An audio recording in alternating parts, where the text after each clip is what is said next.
ချုပ်ပြောချင်ပါတယ်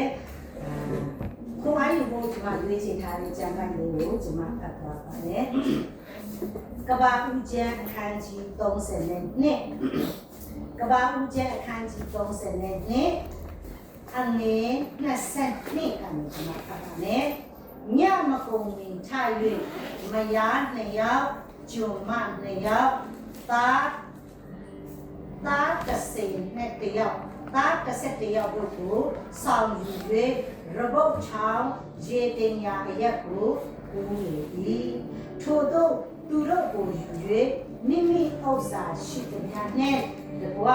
ချောင်းတစ်ဖက်သို့ကူးစေပြီးမှရာဘုတ်သည်တယောက်ကြီးနေ၍လူတူသည်မိုးလင်းသည့်ကံအောင်သူနှင့်လုံးထွေ၏ထိုသူသည်မိမိမနိုင်မှကိုသိလျင်ရာဘုတ်ပေါင်ချံကိုထိုး၍လုံးထွဲစေ၍ပေါင်စစ်ပြုတ်လေ၏ထိုသူကလည်းငါကိုလွတ်ပါမိုးလင်းစေရှိပြီဟုဆိုလျင်ယာကုပ်ကကိုရောဒီအကျွန်ုပ်ကိုကောင်းကြီးမပေးရင်မသွားရဟုဆို၏ဒီကျမ်းပိုက်လေးကအားလုံးသိရှိထားပြီးသားကျမ်းပိုက်လေးဖြစ်ပါလေကဘာဦးကျမ်းလို့ကျမတို့ဒီကျမ်းပိုက်ခေါင်းစဉ်ကိုကဘာဦးကျမ်းလို့ကျမတို့ပြောလိုက်တာ ਨੇ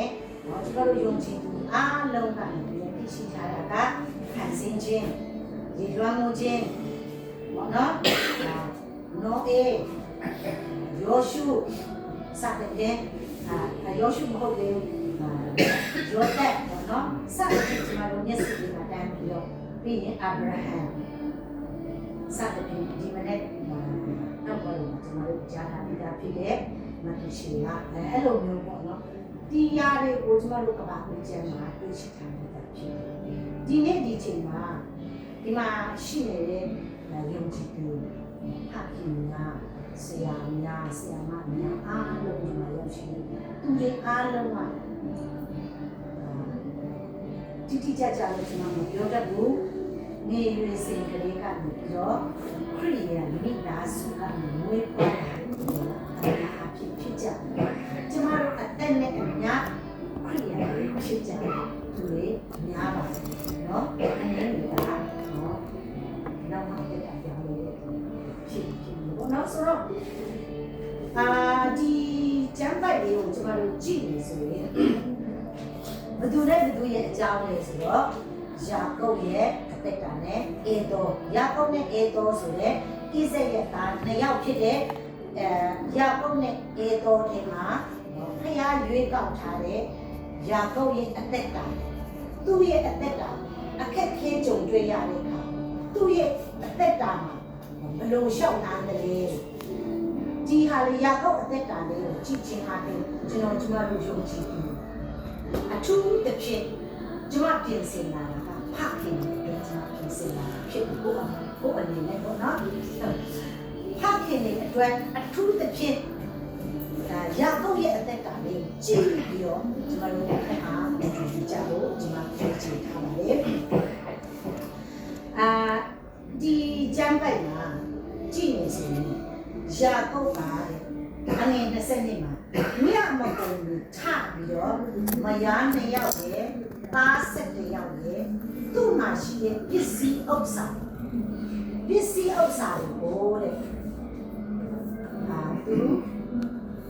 ကန်းတဲ့ရဘုတ်ချောင်းတစ်ဖက်ကန်းကိုနော်အရင်ဦးစိန်ပြီးမှသူဟာနော်တစ်ဖက်ကန်းမှာကြံခဲ့ပြီးတော့သူတယောက်တည်း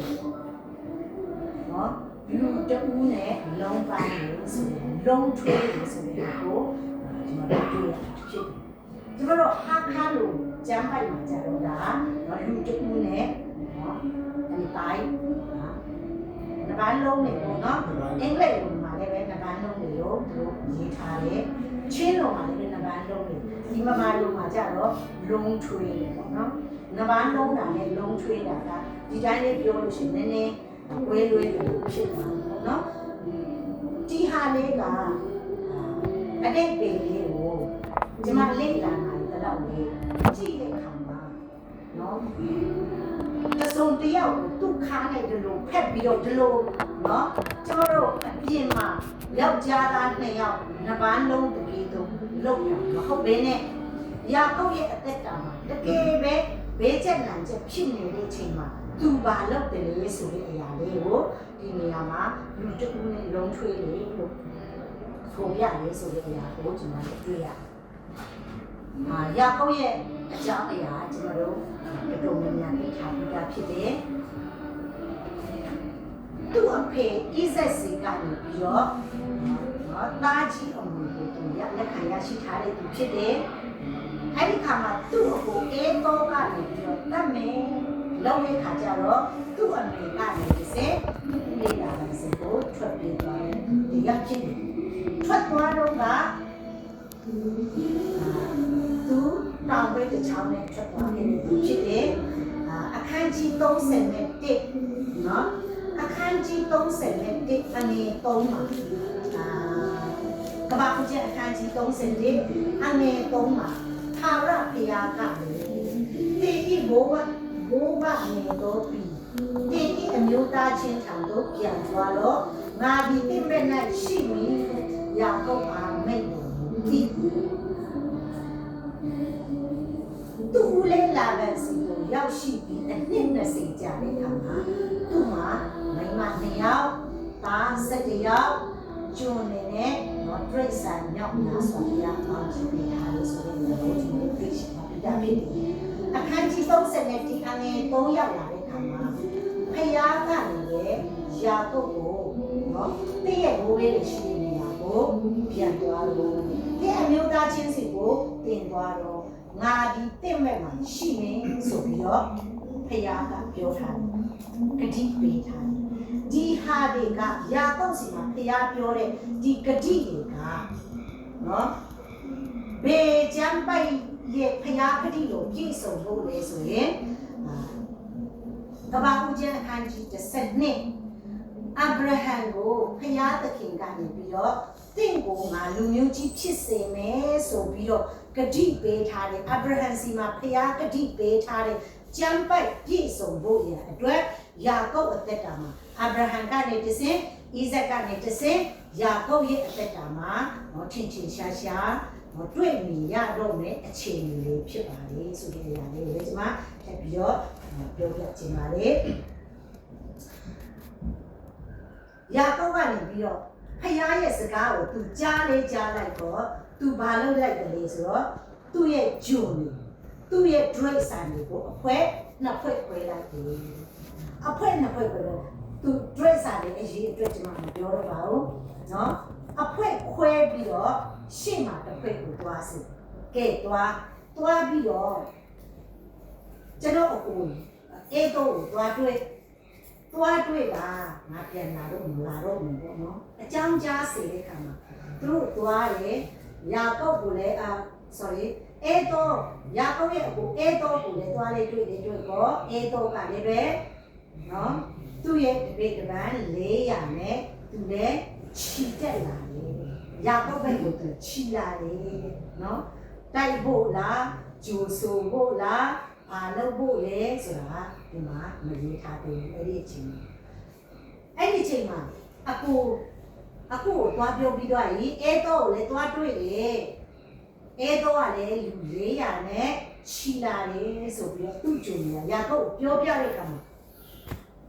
ယာကုပ်ကတော်တော်လေးကိုတုံ့ထုတ်သွားတယ်အရင်မဲ့တုံ့ထုတ်သူ့ဂျုံကိုလည်းမှားထားတယ်ဒီဟာတွေဘသူဟာတွေနင်တို့ဘသူတွေလဲလို့အကိုအဲတော့ကမဲလို့ရှိရင်ကျွန်တော်တို့ကယာကုပ်ရဲ့လူတွေဖြစ်တယ်ဒီဒရိတ်ဆန်တွေကအကိုဆရာကိုပေးဖို့နော်အဲတော့